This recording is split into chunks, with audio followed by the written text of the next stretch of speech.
les marchés financiers avec IG Markets, CFD Trading. Bonjour, c'est Gilles du site boursicoté.com. Voici l'analyse technique du CAC 40 pour cette journée du mardi 5 juin 2012. Avec aujourd'hui une seconde séance de hausse consécutive, puisqu'après une ouverture en hausse à 2972,31, nous avons marqué un plus bas de 2957,01, un plus haut à 2997,74 avant de revenir en clôture à 2986,10 points. Le CAC 40 gagne 1,07% sur cette séance, presque 32 points gagnés par rapport au cours de clôture d'hier. Donc nous sommes ici sur la continuité de ce mouvement qui, après une forte chute qui s'est faite ici sur quelques séances, eh bien, tente un rebond technique qui vient franchir la résistance baissière ici de cette tendance court terme. Du point de vue des indicateurs, nous avons une remontée du RSI qui n'est pas encore totalement significative, le stochastique qui pour l'instant nous envoie des signaux relativement neutres. Au niveau du MACD, on a une inversion de la tendance, donc puisque nous étions ici sur une phase baissière et puis alors que le MACD ici vient de se retourner à la hausse alors qu'il commençait à s'enfoncer ici dans sa zone négative. Donc attention à un rebond qui peut provoquer une hausse ici, qui nous indique plutôt une possible hausse avec en continuité une tendance qui pourrait s'inverser si la dynamique continue, puisque si nous considérons que nous sommes sur un haut de rebond technique, eh bien nous voyons qu'au niveau des indicateurs nous avons encore de la marge. Du point de vue des volumes, nous avons des volumes inférieurs à la moyenne sur cette séance de hausse. Encore une fois, les marchés anglais étaient fermés aujourd'hui pour cause de jubilé. Donc interprétation moins forte en ce qui concerne les volumes sur ces deux séances, puisque beaucoup d'acteurs d'investisseurs anglais n'étaient pas présents sur le marché aujourd'hui, avec une volatilité très faible constatée sur les marchés actions aujourd'hui. Donc on est toujours dans ce même schéma. Lorsqu'on agrandit, on se rend compte ici que cette résistance baissière qui avait été tracée ici sur ces 3 points significatifs est en passe d'être cassée. On casse ici le mouvement, donc on casse ici cette résistance en clôture. Donc il semblerait que cette dynamique baissière ici, ce moment baissier très court terme, soit en phase d'être invalidé. Mais au niveau de la tendance court moyen terme du CAC, c'est bien cette résistance baissière ici qu'il va falloir tester, puisque c'est cette résistance, si on élargit la vue, qui guide vraiment la tendance depuis maintenant quelques mois. Donc là, on est au sortir d'une phase court terme, on le voit bien. On a ici, on a eu la même chose ici sur ce mouvement. Alors ce que l'on peut constater, si l'on compare les 3 mouvements baissiers, c'est que si on prend ce premier mouvement ici qui a eu une amplitude, donc on est parti de 3006 pour aller jusqu'à 3088 points, donc on a eu en gros 520 points. Ici on a une amplitude sur cette deuxième jambe de baisse qui se fait entre 3280 et 3970, donc environ 310 points. 310 points. Et puis ici, sur cette phase, on part de 3099, on va marquer un plus bas à 2922, donc environ 180 points.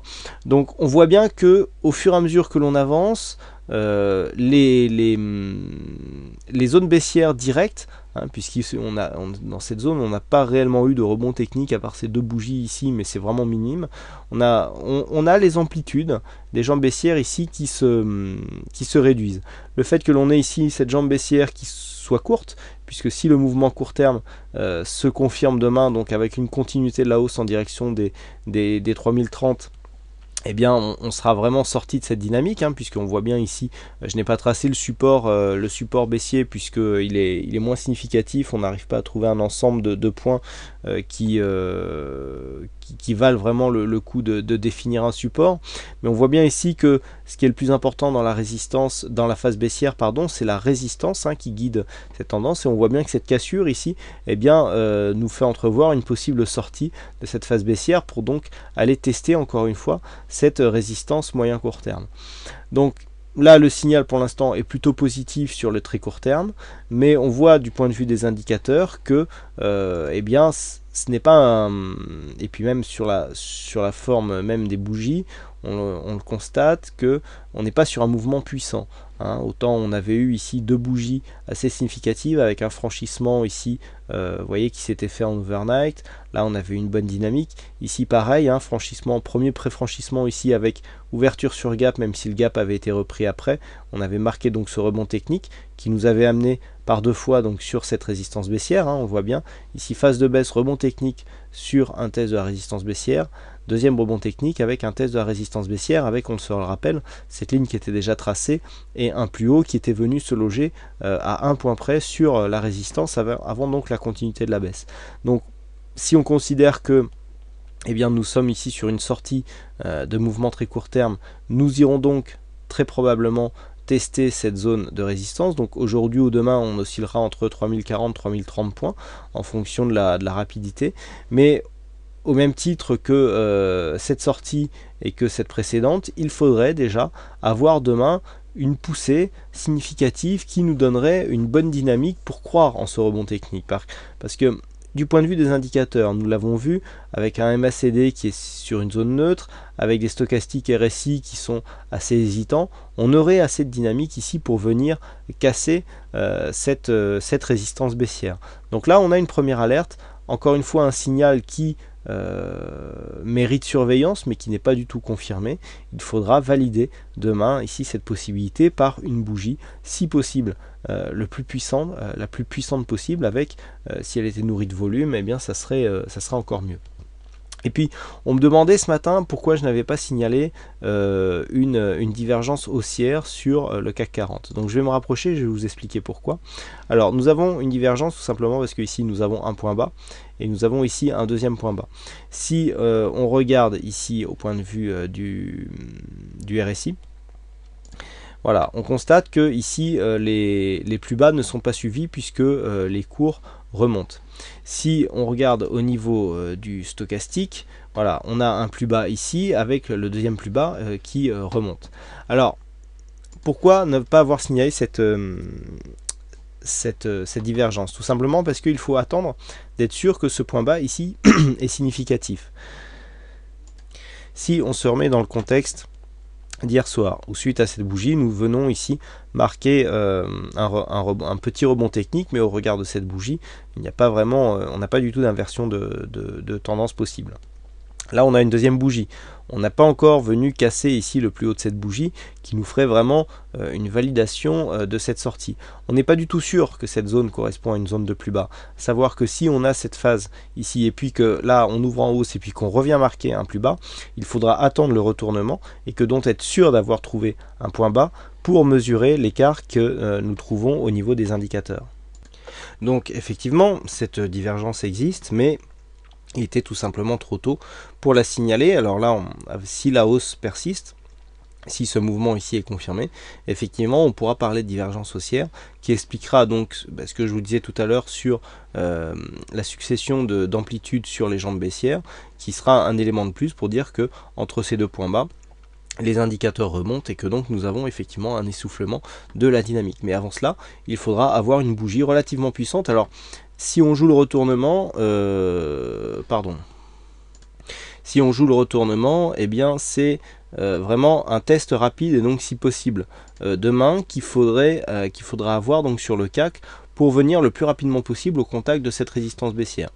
Si nous avions une bougie assez puissante, et donc là c'est mes premières prévisions pour la séance de demain, si on a une une bougie assez puissante qui vient ici prendre appui sur la zone des 3000, alors vous voyez on a une zone ici d'appui possible entre 2000, ce qui serait intéressant c'est d'avoir une zone d'appui ici entre 2987 et 3000 points, puisque là on aurait un overlap baissier.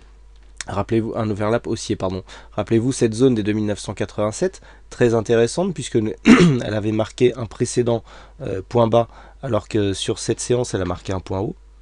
Cette zone est toujours significative puisque nous venons clôturer quasiment dessus, hein. Je rappelle la valeur de clôture aujourd'hui, elle est à 2990,10.